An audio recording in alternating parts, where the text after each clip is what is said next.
Mesdames et messieurs, bonsoir.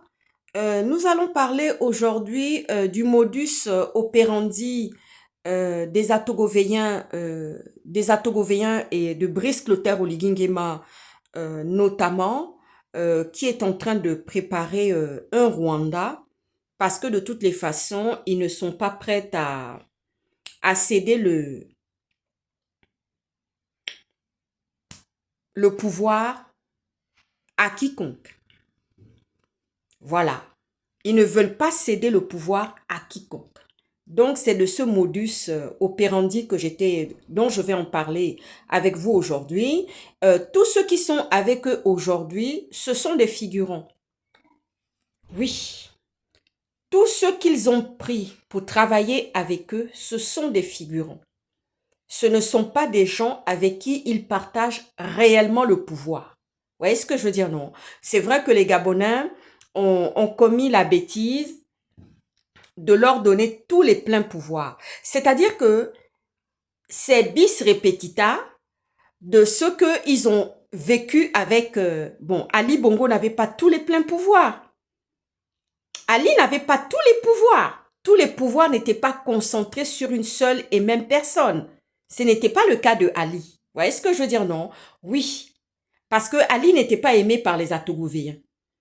Vous voyez ce que je veux dire, non? Mais par contre, Brice Clotaire Oligui Nguema, qui est un Atogovéen 100%,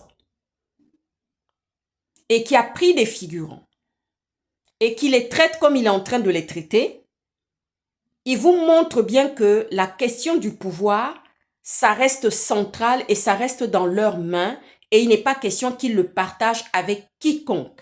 Voyez-vous? Oui. Donc, quand vous entendez aujourd'hui, parce que Oligui s'est toujours appelé Oligui, ce n'était pas Oligui Nguema. Vous voyez ce que je veux dire, non? Vous savez, la question du père qui rentre furtivement comme ça par la grande porte, c'est-à-dire qui aurait dû rester à sa place, si Oligui se permis de faire rentrer dans le jeu son père et avec toute cette ethnie qui a adhéré, une partie de l'ethnie de son père, qui a adhéré à sa personne, à son pouvoir, c'est parce que tout simplement, il cherchait à faire des alliances. Vous voyez ce que je veux dire, non? Et c'est parce qu'il a des milliards. C'est parce qu'il a des milliards à distribuer. Parce que son pouvoir ne se limite pas seulement au pouvoir exécutif. Son pouvoir est aussi monétaire. Donc, il peut acheter qui il veut du côté de chez son père. Vous voyez ce que je veux dire, non? Pour quelqu'un qui est bien disposé, bien sensé, qui sait que un enfant, enfin, qui sait qu'il a été élevé par un seul parent. Parce que sa maman n'était pas monoparentale. Enfin, quand elle a eu ses enfants au départ, elle était monoparentale. Elle était famille monoparentale. Elle était mère avec élevant ses enfants seule. Ensuite, elle a eu un compagnon qui a participé à l'éducation de Brice Clotaire Oligui Nguema. Mais c'est parce qu'il a des milliards. Pour quelqu'un qui est bien sensé, qui est sensé et qui a un esprit, une intelligence bien disposée, ne va jamais prendre de son pouvoir ni de son pouvoir monétaire pour le distribuer à quelqu'un qui n'a pas participé à son éducation. C'est la logique même.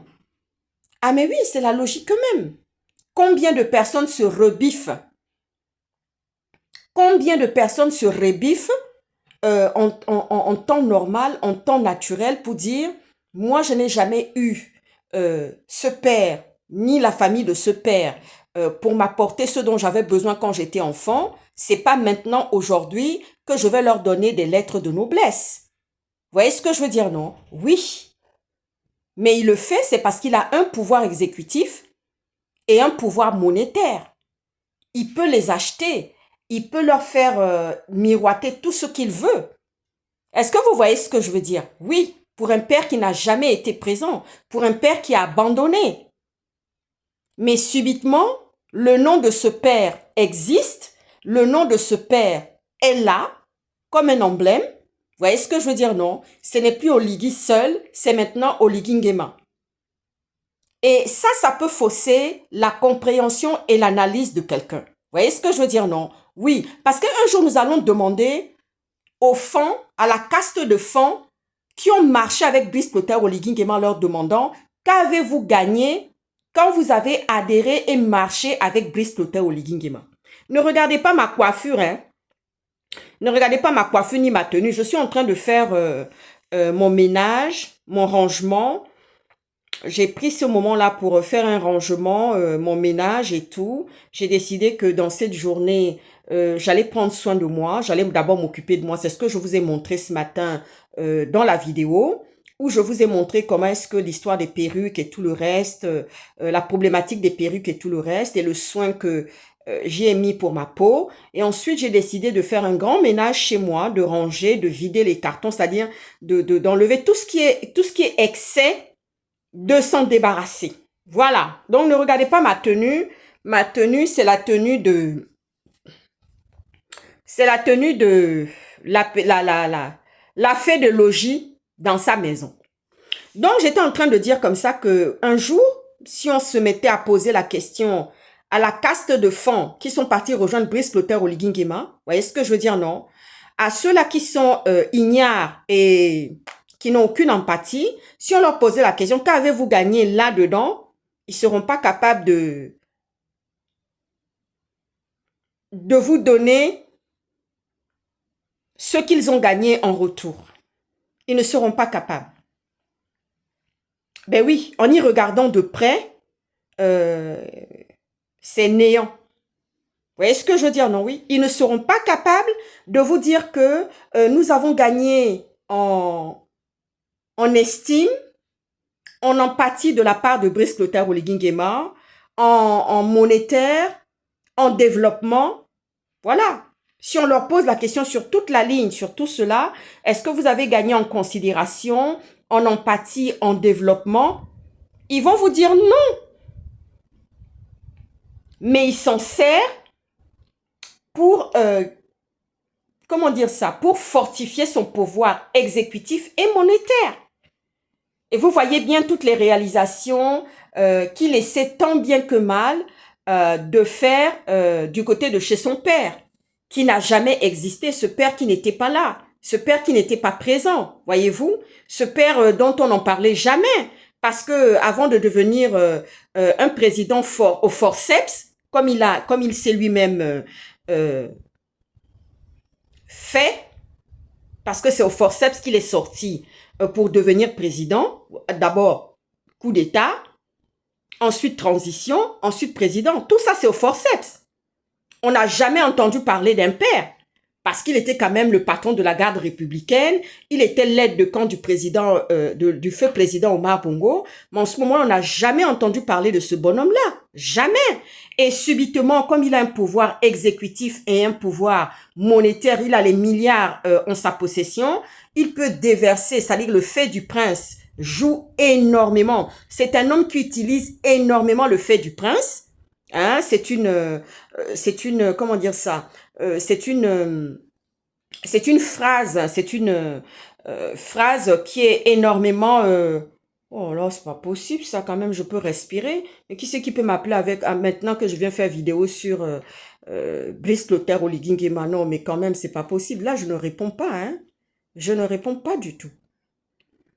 Et donc, croyez-moi, donc je disais comme ça que oui, si on y faisait le bilan de tout ce que Brice Clotaire Oligui Nguema aurait donné à la caste de fonds qui est partie le rejoindre, ben, il ne serait pas capable de pouvoir vous énumérer comme ça ce qu'ils ont fait normalement. Est-ce que vous voyez ce que je veux dire? Ah ben oui. Ah oui, il ne serait pas capable. Voyez-vous? Ah oui, il ne serait pas capable d'énumérer en vous disant, ben tiens, on a gagné ça en développement, on a gagné ça en créativité, on a gagné ça en création d'entreprise, on a gagné ça au niveau des impôts, on a gagné ceci au niveau du bien-être et des conditions de vie au Gabon, on a gagné l'eau et l'électricité, il ne serait pas capable de vous dire ça. Vous voyez ce que je veux dire, non? Oui, Lui, il utilise tout simplement son pouvoir exécutif et monétaire pour acheter et asseoir son pouvoir, acheter ce qu'il veut, dire ce qu'il veut aux uns et aux autres. Tout ça, c'est tout simplement un arrangement des figurants qu'il a placés de part et d'autre. Ah ben oui, ce sont des figurants qui sont là, mais le pouvoir reste centré dans les mains des Atogovéens. Vous voyez ce que je veux dire, non? Oui. Et c'est là où on aura le Rwanda. Ah ben oui, c'est là où on aura le Rwanda. Parce qu'il y a un jeu qui est en train de se faire. La France aussi cautionne ce jeu-là en disant que oui, voilà, voilà, voilà. Peut-être que la France n'a pas encore vu que ça, c'est un danger, ça, c'est un problème. Parce qu'on les a eus pendant 56 ans et nous sommes fatigués parce que nous n'avons rien vu pendant 56 ans avec les gens du Haut-Ogooué. On va enlever Ali dedans. On va extraire Ali dedans. Parce que Ali n'est vraiment pas du Haut-Ogooué. Puisque c'est un enfant qui n'était même pas cautionné. Et on ne lui a pas laissé la possibilité de faire ce qu'il pouvait faire pour le Gabon. Voyez-vous? Mais les gens qui sont restés là, qui sont du Haut-Ogooué, 56 ans, eh bien 56 ans de merde, 56 ans de souffrance, et ils ne sont pas prêts à laisser le pouvoir. C'est pour ça qu'ils font des déguerpis sans relogement. Parce qu'ils se disent, oh là là, de toutes les façons, c'est une population qui va nous emmerder quand on voudra rester au forceps, garder le pouvoir au forceps.